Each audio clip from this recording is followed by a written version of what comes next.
Forget all the troubles and blues. Dive into the blue. Oh yes, talk to the fish. Welcome to Talk to the Fish, where we swim through your diving questions. I'm Jack, your host, and no, unlike my cousin Nemo, I didn't get lost. I just got lost in my passion for helping divers. For you, we're tackling the heavy current topics of diving, and trust me, I'm going with the flow. And speaking of flow, let me introduce my guest instructor, Regis, a turtle looking shocked all the time, because he can't believe people swim in our toilet, I suppose. Look who's talking. The only fish I know who needs 3 safety stops because he can't stop telling jokes. Ouch. That's a good one. Too good, maybe. Now let's dive into today's question from our viewer, Crabsolutely. Your air consumption episodes are breathtaking, but what about those secret tips and tricks? Well. Someone's getting greedy with the gas. But you know what? Regis here has a bag full of tips. Ho ho ho. It would be my absolute pleasure to share some tricks with our viewers. So Regis, spill your fins. What's your first game-changing advice for the divers who want to master their air like you do? First tip is all about the pre-dive zen. You need to mentally prepare. Like getting ready for a first date, but with less fishing for compliments? It's the idea. Arrive 30 minutes early. Take your time assembling your gear. No rushing. Then just sit quietly for 5 minutes, focusing on deep breathing.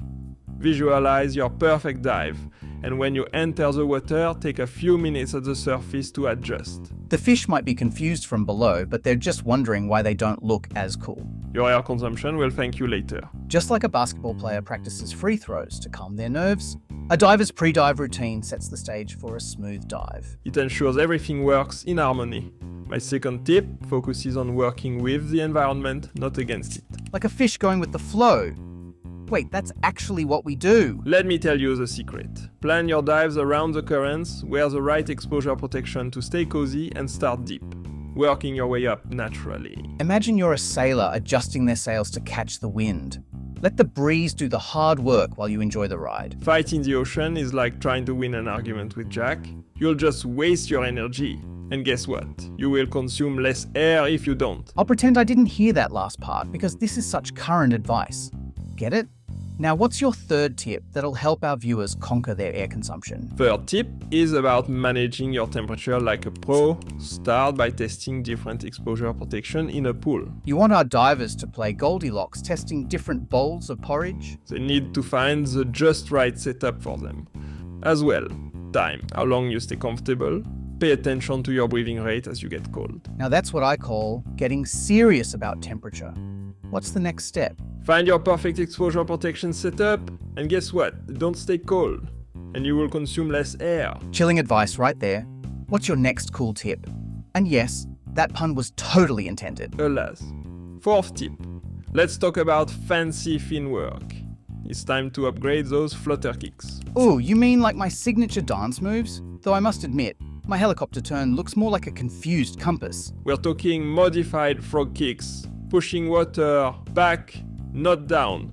Master those helicopter turns using just your ankles and learn the back kick by copying water forward.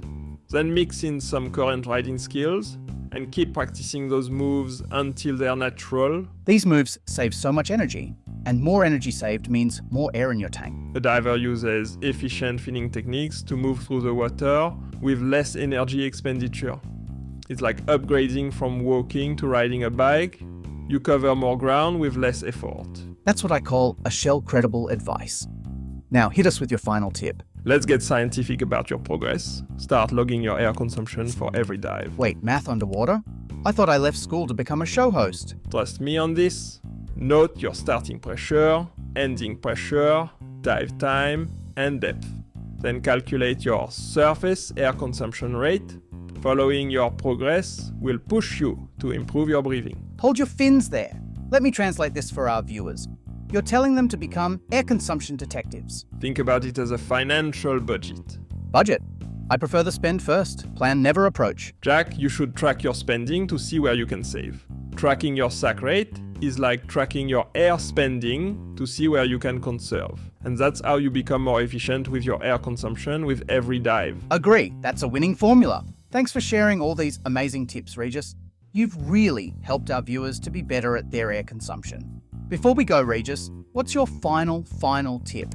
In one breath? Stay calm, stay cool, and remember, fish don't count their breaths, they just flow. And that's our show for today. They say talk is cheap, but not when you're the only clownfish with a premium air package subscription. Next time on Talk to the Fish, we'll explore why turtles are amazing diving instructors. Thanks. They've mastered the art of looking graceful while sleeping. Until then, keep your fins wet and your regulators dry, though I'm still trying to figure out how that works. Swim you next week. Forget all the troubles and blues. Dive into the blue. Oh yes, talk to the fish.